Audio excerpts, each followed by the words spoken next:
Extra galactic sources जैसे कि galaxies, क्वाज़र, cluster of galaxies जो बड़ी दूरी पर है।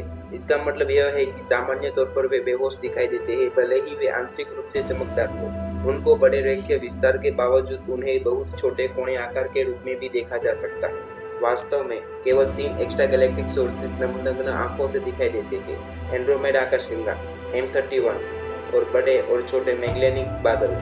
इस प्रकार एक्स्ट्रा गैलेक्टिक खगोल विज्ञान के लिए दूरबीनों की आवश्यकता होती है, जिनमें बड़े फोटोन संग्रह क्षेत्र और एक उच्च कोणीय रेजोल्यूशन होता है। यह रेडियो खगोल विज्ञान से लेकर गामा किरण खगोल विज्ञान तक सभी तरंगों पर लागू होता है।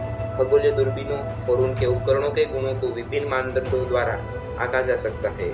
संवेदनशीलता बताती है कि किसी भी दिए गए एकीकरण समय में स्रोत कितना मंद हो सकता है और अभी भी देखने योग्य हो सकता है या नहीं। यह संवेदनशीलता टेलीस्कोप के छिद्र के साथ साथ यंत्र की विशेषता और डिटेक्टर की संवेदनशीलता पर भी निर्भर करती है।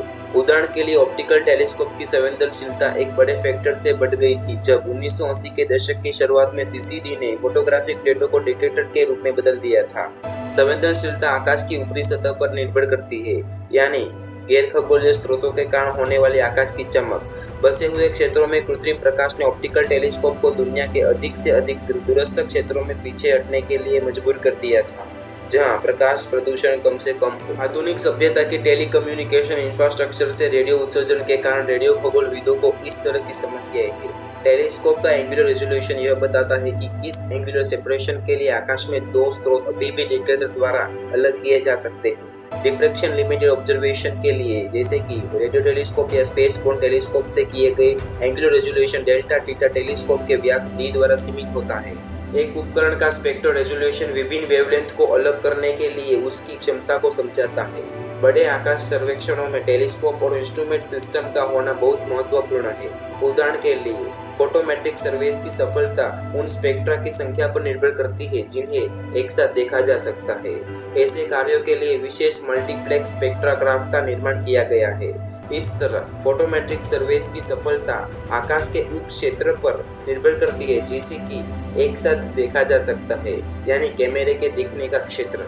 अंत में अवलोकन की सफलता भी कई कारणों पर निर्भर करती है, जैसे कि एक खगोलीय स्थल पर स्पष्ट रातों की संख्या, एक अवलोकन जो रात का अंश जिसमें वास्तविक विज्ञान डेटा लिया जाता है, तकनीकी समस्याओं के कारण किसी उपकरण का उपयोग नहीं किया जा सकता है, और उपकरण सेटअप की स्थिरता और ऐसे कई अन्य पहलू।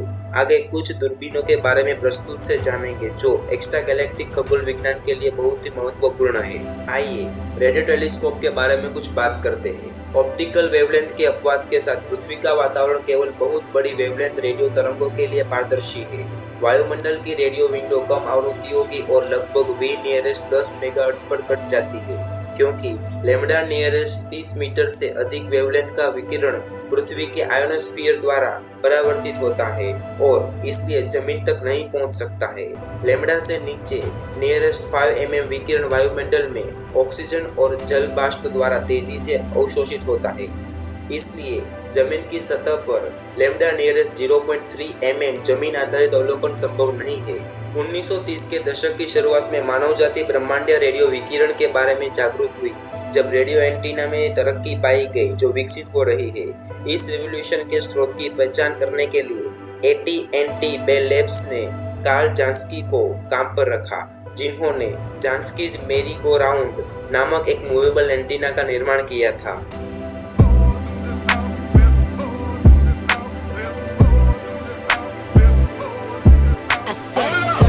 Free 7 days a week, wet ass pussy, make that pull out game weak.